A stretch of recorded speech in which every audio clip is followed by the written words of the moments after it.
It's alive. Oh, it's alive. It's alive. It's alive. It's alive.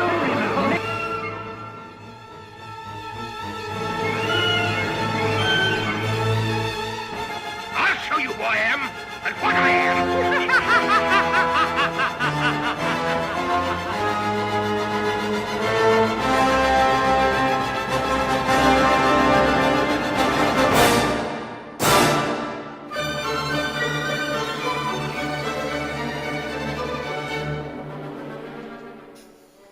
So, we're back again. Mine shot? I hope so. Anyway, so we're back again. I'm filming this the day after I did my last video, but today, instead of another History of Empire videos, we're doing a new series, which was This Person Was Not Dracula. Yes, this is episode 1 of People That Were Not Dracula. First episode is Gilles de Rais, the French knight child serial killer. Gilles de Rais' early life was pretty shitty. Both of his parents died and he was raised by his grandfather, and he was married off to his cousin, and that was dramatic because the church wouldn't accept it because his cousin's father, so his uncles, was like, oh no, they kidnapped her, so that was all a bit shit. But anyway, then he became, a squire and a knight.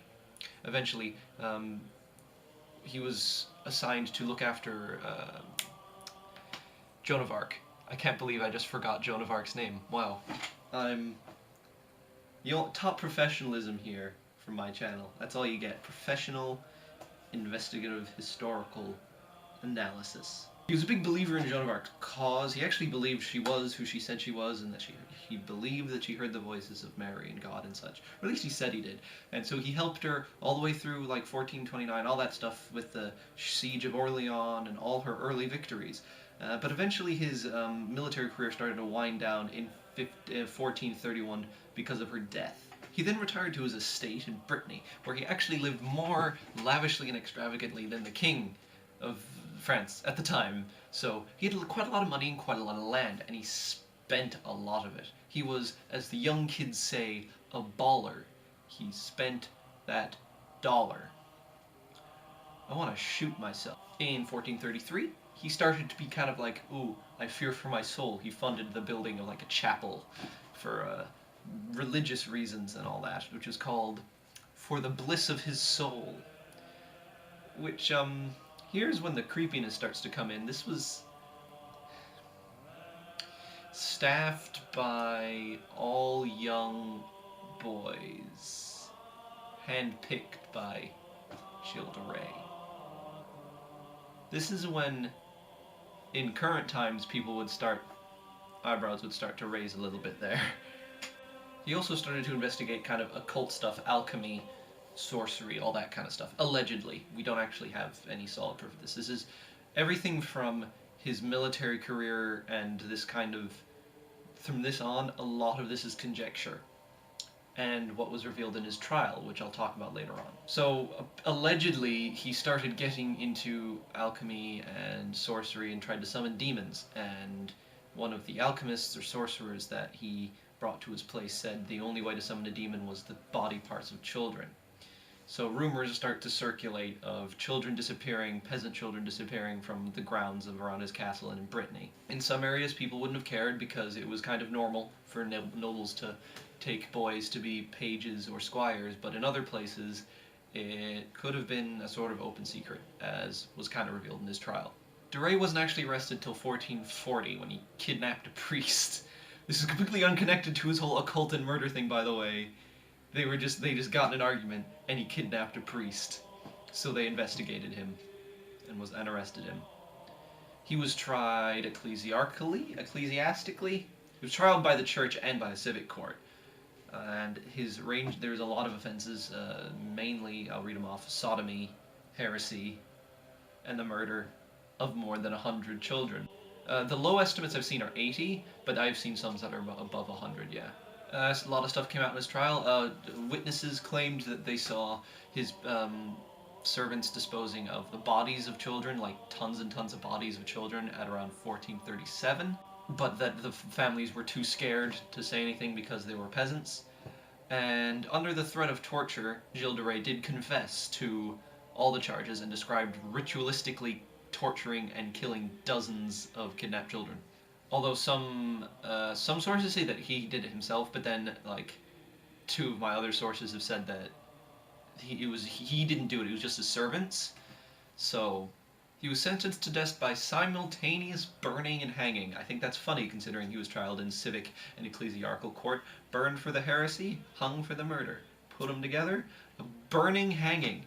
We need to bring back burning hangings. Why haven't we had any burning hangings in a while? I want, next time there's a serial killer caught, go on a petition, change.org, burning hangings, bring them back. Wouldn't they burn through the rope and they just, oh, I guess they're on fire, so. Burning hangings, bring them back. Bring back burning hangings. He was actually very stoic in the face of his execution, which made people like him because they thought, oh, he's absolving himself for his sins and he's repented. So Gilles de Rais confessed to the murder of over 100 children and the sodomy and the heresy as well. So he was a murderous noble, kind of Dracula-like in a way. Or was it? Because a lot of revisionist historians, and kind of me included, think, well, who got all his lands? The church. Who had he had differences with before? The church. He served someone who was burned as a witch in the past, technically, so it would not have been difficult for the church to start spreading rumors and just pay peasants. Because peasants needed the money and the church had quite a lot of money. So I'm basically saying this could have been all a big excuse for the church to get his lands. Which is, if as I continue on to this series, in a lot of these like murderous people that could have inspired Dracula, it's a running theme. It's people framing them to get their land and their money. Because back then you didn't need real evidence. Witnesses were enough. So they would either exaggerate or fabricate these crimes. And I don't know enough about this one to say if it was a complete fabrication, but it could have very well been exaggerated because of the drastically different amount of the killings I've seen. Yeah, so maybe he was just an innocent man who was screwed by the Catholic Church. Or maybe he was a vicious child murderer. We'll never know, unless there's some weird document somewhere in the Vatican that will get released. But I think, at this point, it is safe to say Gilles de Rais was not Dracula. He did not inspire Dracula. There's nothing about him drinking blood. There's nothing about him, no rumors about him being a vampire. What the rumors were was that he wanted to summon a demon. Why do people point to him as the French Dracula? In the This Is History, or in the It's History video, he is like, Gilles de Rais, the French Dracula. He's not fucking Dracula. He didn't inspire Dracula. He's not mentioned in any of Bram Stoker's works that I've seen for inspiring Dracula. Most of the things that are said, oh, this inspired Dracula, are not mentioned as inspiring Dracula by Bram Stoker or anyone else. He's nothing. He doesn't fit anything.